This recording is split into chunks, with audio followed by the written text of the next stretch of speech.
আজকের আন্তর্জাতিক অঙ্গনে এক নতুন কূটনৈতিক উত্তেজনার খবর নিয়ে হাজির হয়েছি। ইসরায়েলের নজর এবার সরাসরি পাকিস্তানের ওপর, আর ভারতের সঙ্গে হাত মিলিয়ে চলেছে এই পরিকল্পনার বাস্তবায়ন। কিভাবে পাকিস্তানকে দ্বিতীয় গাজা বানাতে চায় ইসরায়েল, বিস্তারিত জানুন পুরো প্রতিবেদন থেকে। মধ্যপ্রাচ্যের রাজনীতিতে নতুন মোড়। ইসরায়েল এখন সরাসরি নজর দিচ্ছে পাকিস্তানের উপর। ভারত ও ইসরায়েলের মধ্যে সামরিক এবং গোয়েন্দা সম্পর্ক অনেক দিন ধরে বিদ্যমান। এবার সেই সম্পর্ক নতুন যাত্রা পেয়েছে। বিশ্লেষকদের মতে ইসরায়েল ভারতের সাথে একটি গোপন সামরিক সমঝোতায় পৌঁছেছে, যার উদ্দেশ্য হল পাকিস্তানের পারমাণবিক শক্তি ও সামরিক কার্যক্রমকে নিয়ন্ত্রণে আনা।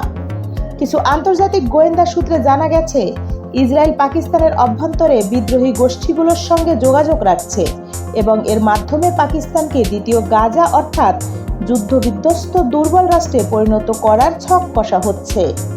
পাকিস্তানের প্রতিরক্ষা মন্ত্রণালয় পরিস্থিতিকে অজুহাতে বিদেশি হস্তক্ষেপের চেষ্টা বলে আখ্যা দিচ্ছে।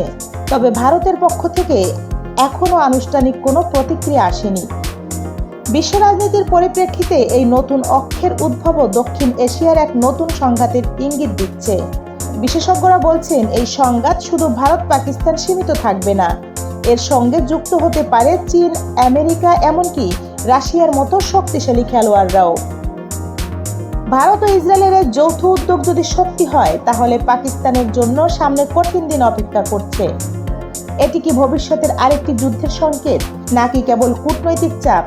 জানতে থাকুন আরও খবর বিআইএম নিউজে। সাবস্ক্রাইব করুন, শেয়ার করুন আর মতামত জানান নিচের কমেন্ট বক্সে। ভালো থাকুন, সুস্থ থাকুন, দেখা হবে অন্য কোনো নতুন ভিডিও নিয়ে।